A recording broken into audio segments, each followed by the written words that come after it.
If you think your small trading account is the reason you're not making money, you're wrong. Brutally wrong. The market doesn't care whether you have $100 or $100,000. It only rewards discipline, courage, and execution. And right now, your biggest limitation isn't your capital. It's how you think about it. This is for every trader who feels stuck because of a small account. You've been told you need more money to succeed. That bigger capital means bigger opportunity. That's nonsense. The truth is, a small account exposes your weaknesses faster. It forces you to confront your impatience, your fear, your need to overtrade. In this talk, we're going to strip away the excuses and focus on what actually matters: your mindset, your decision-making, and your ability to execute under pressure. Because if you can't grow a small account with discipline, you won't grow a big one either. The idea that a small trading account is the reason you're not making money is one of the most dangerous beliefs you can carry into the market. It sounds logical on the surface. After all, more capital should mean more opportunity, right? But in reality, this belief quietly shifts responsibility away from where it truly belongs. It convinces you that your lack of results is due to external limitations, when in fact the real issue lies in your behavior, your decisions, and your mindset. A small account doesn't prevent success, it exposes the habits that prevent success. When your account is small, every trade feels more significant, every loss feels heavier, and because of that pressure, many traders begin to act irrationally. They overtrade, chasing opportunities that aren't there. They increase their position size beyond what they should, hoping to speed up the process. They abandon their strategy after a few losses, convinced something is wrong, when in reality, it's their lack of discipline that's causing inconsistency. The truth is, if you had a larger account right now, those same behaviors wouldn't magically disappear. In fact, they would likely become more destructive. A lack of discipline with a small account leads to small losses. A lack of discipline with a large account leads to devastating ones. So the size of your account isn't the problem. It's actually protecting you from yourself while you're still learning. Many traders fall into the trap of believing that once they have more money, they will suddenly become more patient, more disciplined, and more focused. But discipline doesn't appear when the numbers get bigger. It is built when the stakes feel small, when you have the space to make mistakes and learn from them without blowing up completely. A small account is your training ground. It's where you develop the habits that will determine your future success. When you remove the excuse of account size, you're forced to confront uncomfortable truth. Are you following your plan consistently? Are you managing your risk properly? Are you taking trades based on logic or on emotion? These are the questions that actually matter. And until you answer them honestly, no amount of capital will fix your results. There is also a psychological edge to trading a small account that many overlook. It teaches you humility. It forces you to respect the market. It shows you that profits are earned through consistency, not through one big win. When you learn to extract steady, controlled gains from a small account, you are proving that your process works. And once the process works, scaling it becomes a matter of time and discipline, not luck. The traders who succeed are not the ones who start with the most money. They are the ones who build the strongest habits. They treat a $100 account with the same seriousness as a $100,000 account. They focus on execution, not outcomes. They understand that every trade is an opportunity to practice discipline, not to chase profit. So instead of seeing your small account as a limitation, start seeing it as an advantage. It is giving you the chance to build the skills that truly matter without catastrophic consequences. Because at the end of the day, the market rewards behavior, not account size. And until your behavior changes, your results won't, no matter how much money you have. Discipline is the dividing line between traders who survive and traders who disappear. And it has absolutely nothing to do with how much money you have in your account. You can have a large balance and still lose consistently if your decisions are impulsive, emotional, and inconsistent. On the other hand, a trader with a small account but strong discipline can build steady progress over time. The market doesn't reward ambition or desire, it rewards controlled, repeatable behavior. Most traders believe capital is the key to success because it feels tangible. You can measure it, deposit more of it, and imagine how much profit it could generate. Discipline, however, is invisible. It's uncomfortable. It requires you to say no when every instinct is telling you to act. And that's exactly why so many traders avoid focusing on it. It's easier to blame a small account than to admit a lack of control. Discipline shows up in the moments that matter most. It's the decision to wait for a high-quality setup instead of forcing a trade out of boredom. It's sticking to your predefined risk even when you feel certain a trade will work. It's closing a losing position exactly where you planned without hesitation or negotiation. These actions may seem small, but they compound over time and shape your entire trading outcome. Without discipline, every strategy breaks down. You might have the best system in the world, but if you don't follow it consistently, it becomes useless. One impulsive trade can erase the gains of several good ones. One moment of revenge trading can undo hours or days of careful execution. The problem is not the strategy, it's the inability to execute it with precision. Many traders chase excitement. They want quick wins, big moves, and constant action. But discipline often feels boring. It involves sitting on your hands, doing nothing, waiting. It involves accepting that not every moment in the market is an opportunity. This patience is what separates professionals from amateurs. Professionals understand that their edge only appears under specific conditions, and they are willing to wait as long as it takes. Another critical aspect of discipline is emotional control. Fear and greed are always present in the market, and they intensify when real money is on the line. Discipline doesn't eliminate these emotions, it helps you act correctly despite them. You may feel the urge to move your stop loss further away, but discipline keeps it in place. You may feel tempted to double your position after a loss, but discipline prevents you from compounding mistakes. When you prioritize discipline over capital, your focus shifts from how much you can make to how well you can execute. This shift is powerful because it puts you in control of the only thing you can actually control: your behavior. You cannot control the market, you cannot control outcomes, but you can control your actions. And over time, consistent actions lead to consistent results.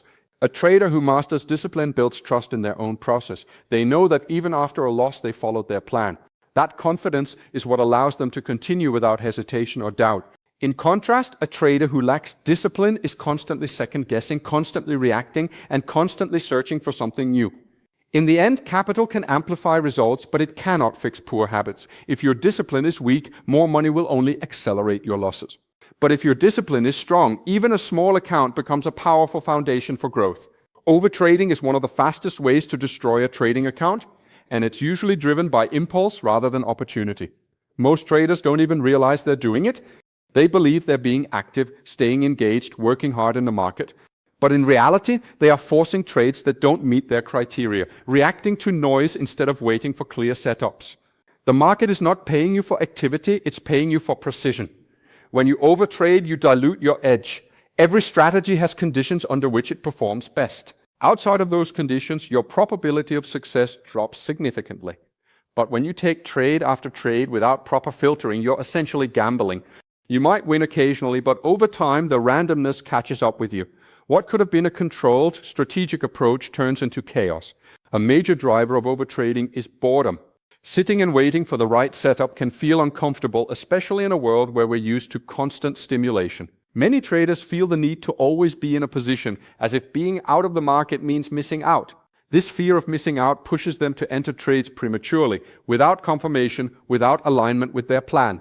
Ironically, this behavior leads to the very losses they're trying to avoid. Another cause is the desire to recover losses quickly. After a losing trade, the emotional urge to make it back can be overwhelming. Instead of stepping back and reassessing, traders often jump straight into another trade, then another and another. This is where discipline completely breaks down. What started as a single manageable loss turns into a series of impulsive decisions that compound the damage. This cycle is known as revenge trading, and it is fueled by frustration rather than logic. Overtrading is also closely linked to unrealistic expectations. Many traders enter the market expecting fast, consistent profits, especially when they're working with a small account. They feel pressure to grow it quickly, which leads them to take more trades than necessary. They believe that more trades equal more chances to win. In reality, more trades often mean more exposure to mistakes, more emotional decisions, and more inconsistency. Professional traders understand that quality always outweighs quantity. They are selective. They wait for setups that align perfectly with their strategy, even if it means taking only 1 or 2 trades in a day, or sometimes none at all. This patience is not a weakness, it's a strength. It reflects confidence in their edge and respect for the market. Reducing overtrading starts with having clear rules. You need defined criteria for entering a trade, and you need the discipline to follow those criteria without exception. If a setup doesn't meet your conditions, you simply don't take it. No negotiation, no justification. This level of clarity removes ambiguity and helps you avoid impulsive decisions. It also requires you to become comfortable with inactivity. Not trading is a valid decision. In fact, it is often the best decision. Every time you choose not to take a low-quality trade, you are protecting your capital and reinforcing good habits. Over time, this restraint becomes second nature. You must also learn to accept losses as part of the process. A loss does not need to be immediately recovered. The market will always provide new opportunities, but only if you have the patience and discipline to wait for them. Trying to force the market to give you back what you lost is a losing game. In the end, stopping overtrading is about shifting your mindset. It's about moving from a need to be constantly active to a commitment to be consistently selective. Because in trading, less is often more. And the traders who do less but do it better are the ones who last. Risk management is everything in trading, whether you accept it or not. You can have a solid strategy, a good understanding of the market, and even a strong mindset, but if your risk management is poor, none of it will matter in the long run. The market is unpredictable by nature. No setup works 100% of the time, no matter how confident you feel. That means losses are not just possible, they are guaranteed. What separates successful traders from everyone else is not how often they win, but how well they manage what they lose. Most traders approach risk as an afterthought. They focus on entries, on finding the perfect signal, on maximizing profit, but they rarely give the same attention to what happens when they are wrong, and that's where the real damage occurs. One poorly managed trade can wipe out the gains from multiple successful ones. A few oversized losses can completely erase weeks or even months of progress. This is not a strategy problem, it's a risk problem. Good risk management starts with a simple principle: protect your capital at all costs. Your account is your tool, and once it's damaged beyond a certain point, it becomes extremely difficult to recover. Losing 50% of your account doesn't require a 50% gain to get back to break even. It requires 100%. That's the mathematical reality many traders ignore. The deeper the loss, the harder the recovery. This is why position sizing is critical. Every trade should carry a predefined level of risk, usually a small percentage of your account. This ensures that no single trade has the power to significantly harm you. It also creates consistency in your performance. When your risk is controlled, your equity curve becomes smoother and your decision-making becomes more stable. You're no longer riding emotional highs and lows based on large, unpredictable swings. Stop losses are another essential part of risk management, yet they are often misunderstood or misused. A stop loss is not a suggestion, it's a commitment. It's the point where you accept that your trade idea is wrong and exit the market. Moving your stop loss further away because you feel the market will turn is not strategy, it's denial.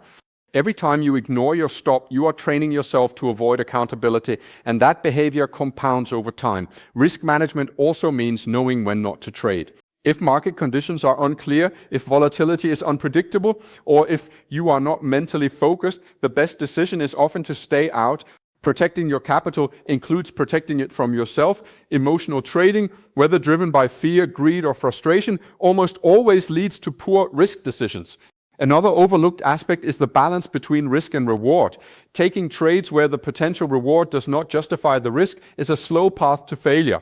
Even with a decent win rate, poor risk-to-reward ratios can leave you consistently unprofitable. Professional traders think in probability. They understand that they don't need to win every trade. They need to ensure that when they win enough to cover their losses and still come out ahead. Consistency in risk management builds confidence. When you know exactly how much you are risking on each trade, you remove uncertainty. You are no longer reacting emotionally to market movements because your downside is already defined. This clarity allows you to focus on execution rather than outcome.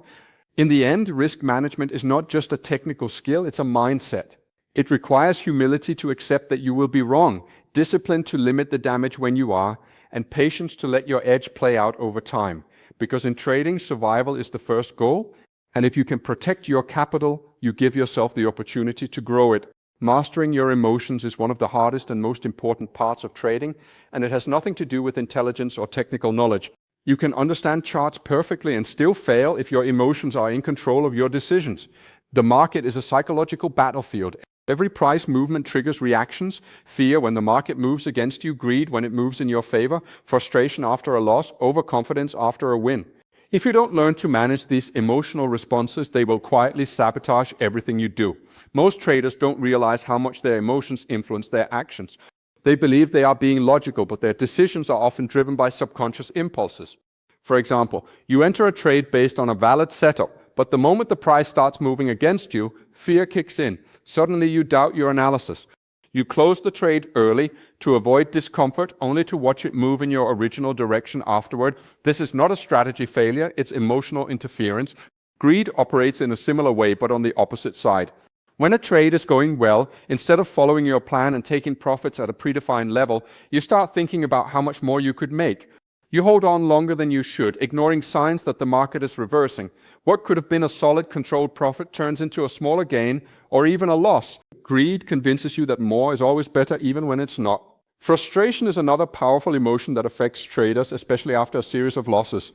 It creates a sense of urgency, a need to fix things immediately.